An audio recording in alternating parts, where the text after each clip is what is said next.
Bismillahirrahmanirrahim. Assalamualaikum warahmatullahi wabarakatuh. Kembali lagi bersama saya Iksanur Ridwan dengan NIM 22111911076 dari Fakultas Teknik Jurusan Elektro tahun 2019 Universitas Jenderal Ahmad Yani. Setelah kita mempelajari dan mengetahui hukum filsafat pada bab 5 terdahulu, pada bab kali ini, yaitu bab 6, saya akan menjelaskan atau memberikan sedikit ilmu tentang hukum Ampere. Mari kita mulai. Sebelum ke pembahasan yang utama, yaitu tentang hukum Ampere, di sini saya akan sedikit menjelaskan atau sedikit intermezzo terlebih dahulu pada bab kemarin, yaitu tentang hukum filsafat. Hukum filsafat merupakan hukum umum yang digunakan untuk menghitung kuat medan magnet di sekitar arus listrik. Apapun bentuk konduktor yang dialiri listrik, berapapun arus yang mengalir, maka cara menghitungnya menggunakan hukum filsafat. Namun, tidak semua dan tidak mudah menentukan kuat medan magnet di sekitar arus listrik dengan menggunakan hukum filsafat, karena untuk bentuk kawat yang rumit akan sedikit lebih sulit menyelesaikannya. Oleh karena itu, ada metode lain untuk menggantikan hukum filsafat tersebut, yaitu dengan menggunakan hukum Ampere. Baiklah, sekarang kita masuk ke materi utama, yaitu hukum Ampere. Misalkan di suatu ruangan terdapat medan magnet yang kita anggap sebagai B vektor. Di dalam ruangan tersebut, kita buat sebuah lintasan tertutup S yang sembarang. Untuk memperjelasnya, saya akan menampilkannya. Kita perhatikan elemen lintasan dl vektor.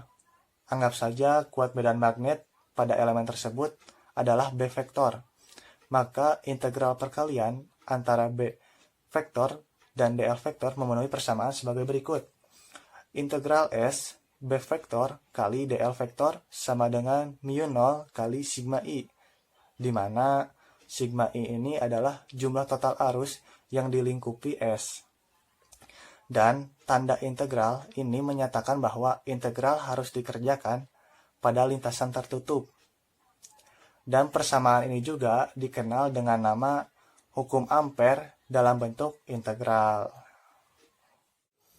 Untuk lebih memahami tentang hukum Ampere, di sini saya akan menjelaskan aplikasi hukum Ampere. Yang pertama yaitu kawat lurus panjang. Pada bab 5 kemarin, kita sudah menentukan kuat medan magnet di sekitar arus listrik pada kawat lurus panjang dengan menggunakan hukum filsafat. Namun kali ini akan sedikit berbeda karena kita menentukan kuat medan magnet di sekitar arus listrik pada kawat lurus panjang menggunakan hukum Ampere. Untuk memenuhi hukum Ampere tersebut, kita harus melakukan beberapa langkah sebagai berikut. Yang pertama, yaitu pilihlah lintasan sedemikian rupa, sehingga kuat medan magnet pada berbagai titik lintasan tersebut konstan. Kemudian, vektor medan magnet dan vektor elemen magnet selalu membentuk sudut konstan untuk semua elemen pada lintasan tersebut. Yang kedua, cari sigma i, yaitu jumlah total arus yang dilingkupi lintasan Ampere. Untuk kawat lurus panjang, lintasan yang memenuhi kriteria yang tadi adalah sebuah lingkaran yang sumbunya berimpit dengan kawat. Untuk memperjelasnya, saya akan menampilkannya sebagai berikut. Kita lihat pada gambar tersebut, dan kita dapat memperoleh beberapa informasi dari gambar tersebut. Yang pertama, yaitu berdasarkan aturan tangan kanan, bahwa medan magnet selalu menyinggung pada lintasan. Pada gambar tersebut, tanda panah yang berwarna biru menyinggung pada lintasan dan berarah pada B vektor. Yang kedua, yaitu elemen dl vektor juga selalu menyinggung pada lintasan. Jadi, titik-titik pada lintasan tersebut bahwa B vektor dan dl vektor selalu sejajar. Sehingga sudut theta antara B vektor dan dl vektor yaitu 0. Dengan demikian, persamaan itu memenuhi B vektor kali dl vektor sama dengan B kali dl cos theta, sama dengan B kali dl cos 0 derajat sama dengan B kali dl. Baiklah, aplikasi hukum Ampere yang kedua, yaitu selenoid. Tentunya kita juga sudah menghitung kuat medan magnet pada selenoid dengan menggunakan hukum Biot-Savart. Kali ini juga kita akan menghitung kuat medan magnet pada selenoid namun menggunakan hukum Ampere. Dan selenoid yang akan kita bahas juga yaitu selenoid ideal dengan jumlah lilitan persatuan panjang. Dan jika selenoid dibagi menjadi dua, maka penampang pada selenoid tersebut akan tampak sebagai berikut.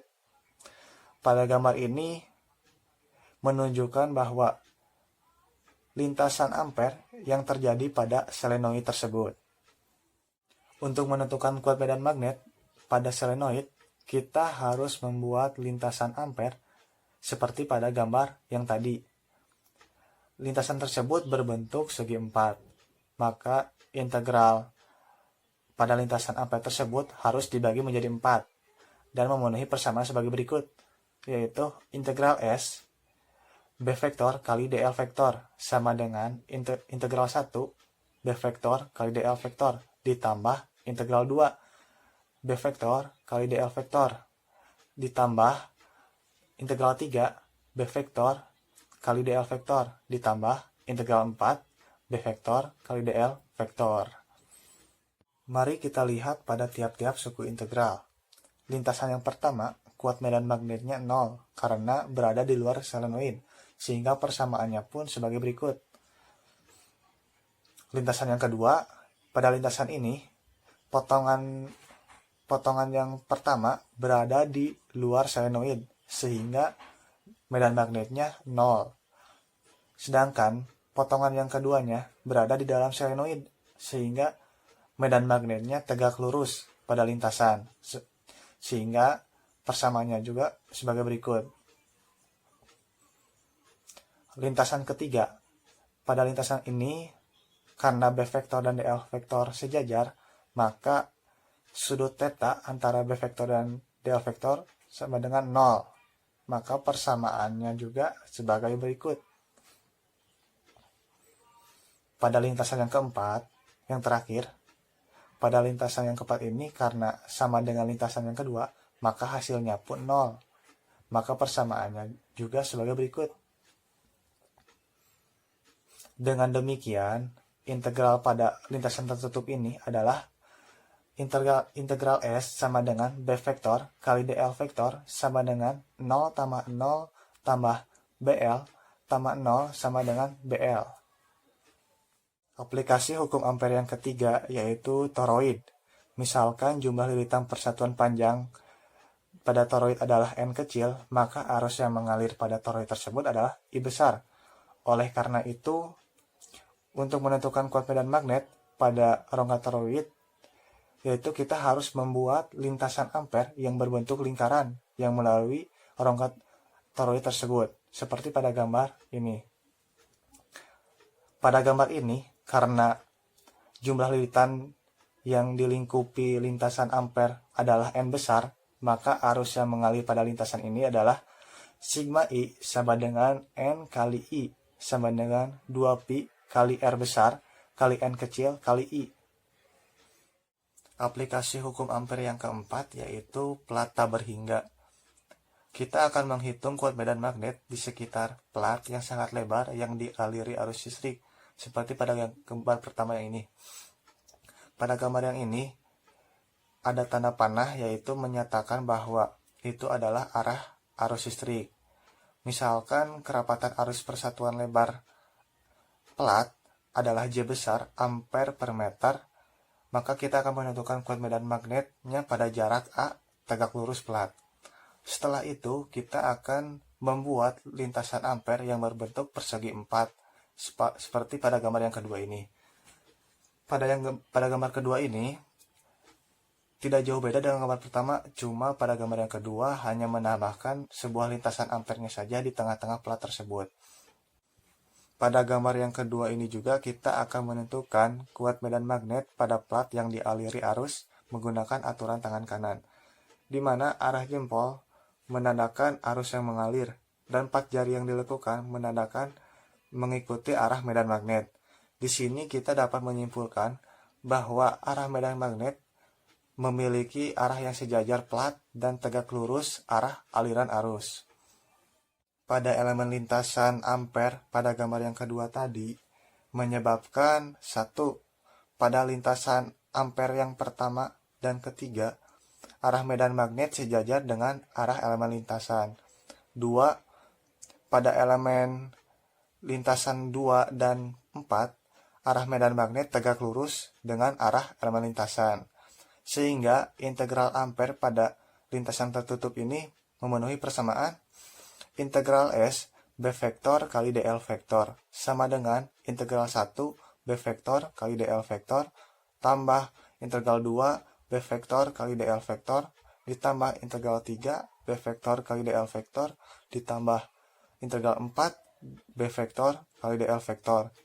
Karena pada lintasan 2 dan 4 hasilnya 0, maka rumus tersebut dapat disederhanakan menjadi integral S B vektor kali DL vektor sama dengan integral 1 B vektor kali DL vektor ditambah integral 3 B vektor kali DL vektor.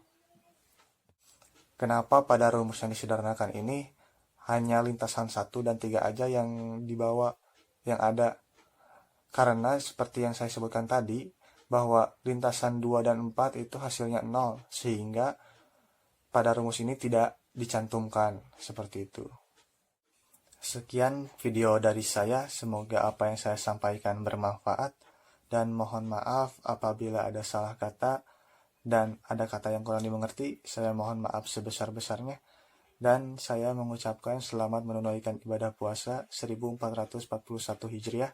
Semoga kita dilancarkan sampai akhir dan diterima puasa kita oleh Allah Subhanahu wa taala. Amin ya rabbal alamin. Wassalamualaikum warahmatullahi wabarakatuh.